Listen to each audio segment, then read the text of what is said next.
Hello दोस्तों, बिहार शिक्षक बहाली के फॉर्म फिलअप का डेट अनाउंस हो चुका है और ये 15 तारीख से फिलअप होना स्टार्ट होगा।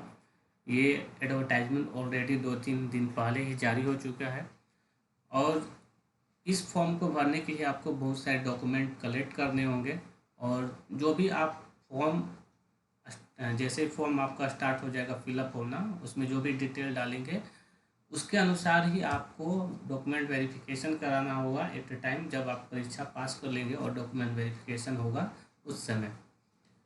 ये नहीं, ऐसा नहीं होगा कि आप फॉर्म में कुछ और डाल दिए और डॉक्यूमेंट बाद में बनवा कर कुछ और डॉक्यूमेंट वेरिफिकेशन के समय दिखा रहे, तो ऐसा नहीं होगा। आपका फॉर्म जो है वो रिजेक्ट हो जाएगा। इसलिए अभी बहुत सारा समय है, आप जो भी डॉक्यूमेंट चाहिए वो कलेक्ट कर लेंगे, उसके अनुसार अगर नहीं है तो वो बनवा लेंगे। ऐसे बहुत सारे डॉक्यूमेंट है जो आपको बनवाने होंगे। शैक्षणिक जो प्रमाण पत्र है उसको छोड़कर इसके अलावा भी बहुत सारे डॉक्यूमेंट है जो कि फॉर्म में आपको फिलअप करना होगा, उसकी जानकारी। तो चलिए कौन कौन से आपको डॉक्यूमेंट रेडी कर लेना है फॉर्म फिलअप स्टार्ट होने से पहले ही। तो सबसे पहला तो दे रहा है कि मैट्रिक का प्रमाण पत्र या फिर अंक पत्र जन्म तिथि के साक्ष्य के लिए आपको मांगा जाएगा। उसके बाद शैक्षणिक योग्यता और शिक्षक पात्रता दक्षता परीक्षा उत्तीर्ण का निर्गत प्रमाण पत्र आपको चाहिए, यानी कि जो सीटेट है या फिर एस्टेट है ये आप पास है तो उसका आपका निर्गत प्रमाण पत्र आपके पास होना चाहिए। इसके अलावा शैक्षणिक योग्यता के अनुरूप अंक पत्र आपको चाहिए, यानी कि अगर आप 1 से 5 का भर रहे हैं तो आपको इंटरमीडिएट होना चाहिए और सीटेट पास होना चाहिए और इसके साथ ही डीएलएड होना चाहिए। और अगर वही 9-10 का आप दे रहे हैं तो आपके लिए ग्रेजुएशन होना चाहिए और प्लस आपका बीएड होना चाहिए, एस्टेट पास होना चाहिए, यानी कि जो भी शैक्षणिक योग्यता है उसके अनुसार आपका अंक पत्र होना चाहिए। इसके अलावा सबसे महत्वपूर्ण है बिहार राज्य के अस्थायी निवासी संबंधित प्रमाण पत्र आपका होना चाहिए, यानी कि बिहार का डोमिसाइल आपका होना चाहिए। बिना डोमिसाइल का आप ये फॉर्म नहीं भर पाएंगे, ठीक है। डोमिसाइल आपका होना चाहिए। पिछड़ा वर्ग, अत्यंत पिछड़ा वर्ग के उम्मीदवार क्रीमी लेयर रहित प्रमाण पत्र, महिलाओं उम्मीदवारों के लिए पिता के नाम और पता से निर्गत क्रीमी लेयर रहित प्रमाण पत्र दावा करने की स्थिति में, अगर मान लीजिए अगर आप पिछड़ा वर्ग में आते हैं या अत्यंत पिछड़ा वर्ग में आते हैं तो आपको ओबीसी सर्टिफिकेट नहीं बनाना है, क्रीमी लेयर रहित सर्टिफिकेट बनाना है। एक तो होता है कास्ट सर्टिफिकेट जिसको बोला जाता है, कास्ट सर्टिफिकेट आपको नहीं बनवाना है, आपको क्रीमी लेयर रहित प्रमाण पत्र बनाना है। ये आपको कन्फ्यूजन नहीं होना चाहिए, बहुत से लोगों को कन्फ्यूजन होता है कास्ट सर्टिफिकेट और क्रीमी लेयर रहित में। कास्ट सर्टिफिकेट अलग होता है, क्रीमी लेयर सर्टिफिकेट अलग होता है, तो आपको क्रीमी लेयर रहित प्रमाण पत्र बनवाना है। महिलाओं के लिए अनुदेश है कि उनका जो है पिता के नाम और पता से होगा, यानी कि जहाँ उनका घर है, मान लीजिए उनकी शादी हो चुकी है, वो अपने ससुराल रहती है, तो फिर भी पिता के नाम से और वही के पता से बनवाएंगे, ठीक है। अगर मान लीजिए पिछड़ा वर्ग, अत्यंत पिछड़ा वर्ग के उम्मीदवारों के क्रीमी लेयर रहित घोषणा पत्र आपको देना होगा यदि उनका प्रमाण पत्र 1 साल से पूर्व का है, यानी क्रीमी लेयर जो प्रमाण पत्र है 1 साल से पूर्व का है और वो अगर इंफॉर्मेशन दे रही है उसका, तो उसका साथ क्रीमी लेयर रहित घोषणा पत्र भी देना होगा।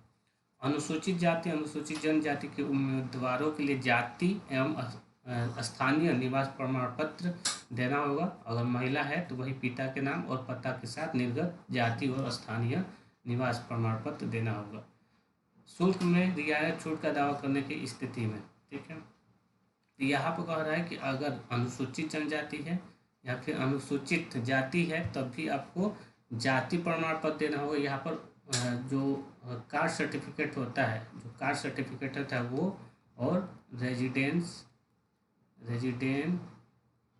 सर्टिफिकेट, ठीक है, रेजिडेंस सर्टिफिकेट देना होगा, ठीक है।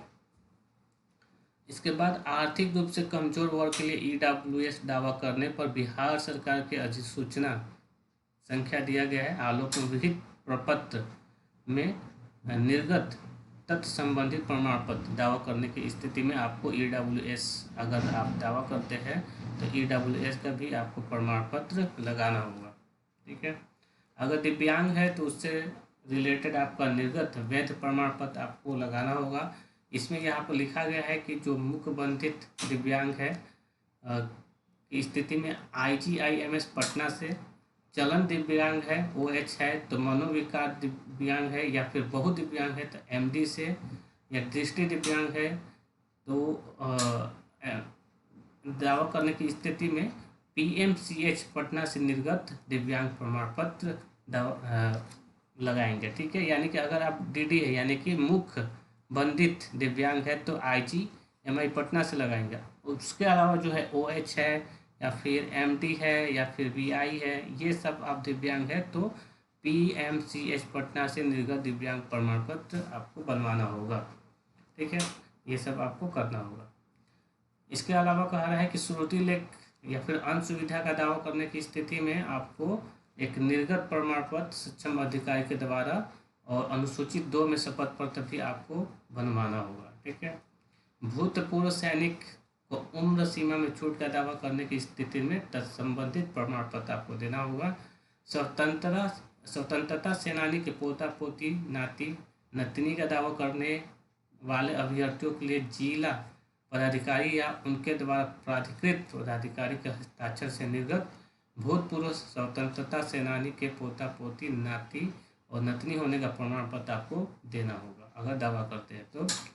केंद्र सरकार, बिहार सरकार या किसी अन्य राज्य के अधीन किसी भी पद का अगर नियुक्ति हो तो परीक्षा में भाग लेने से पहले आपको सक्षम अधिकारी द्वारा निर्गत अनापत्ति प्रमाण पत्र, नो ऑब्जेक्शन सर्टिफिकेट जिसको बोलते हैं, वो आपको लगाना होगा।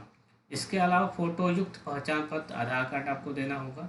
हाल का खींचा हुआ 2 फोटो आपको लगाना होगा। लिखित परीक्षा के लिए भरे गए फॉर्म, डाउनलोड किए गए आवेदन की प्रति और लिखित परीक्षा के निर्गत एडमिट कार्ड, ये दोनों आपका तब है यानी कि जब डॉक्यूमेंट वेरिफिकेशन कराने लगेंगे तो ये आपको ध्यान रखना होगा कि जो भी फॉर्म फिलअप कर लेंगे, यानी फॉर्म फिलअप होना स्टार्ट हो गया, फॉर्म फिलअप कर लिए तो उसका एक कॉपी आप डाउनलोड करके जरूर ही अपने पास रख लेंगे।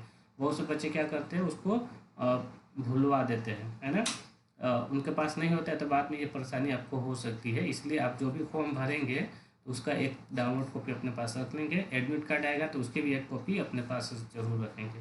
तो ये सारे, ये तो आपका जब फॉर्म भराने लगेगा तो उसके बाद फॉर्म भराने के बाद ये निकलता है। लेकिन इससे पहले जो 15 इतने सारे 15 सर्टिफिकेट जो दे रहे हैं, ये सारे सर्टिफिकेट जो भी अप्लीकेबल है आपके लिए आप वो ज़रूर बना लेंगे। ठीक है, सबसे ज़्यादा तो आपका बिहार का स्थायी निवास प्रमाण पत्र आपको लेटेस्ट बनाना होगा। पिछड़ा वर्ग है, अत्यंत पिछड़ा वर्ग है तो क्रीमी लेयर आपको बनाना होगा।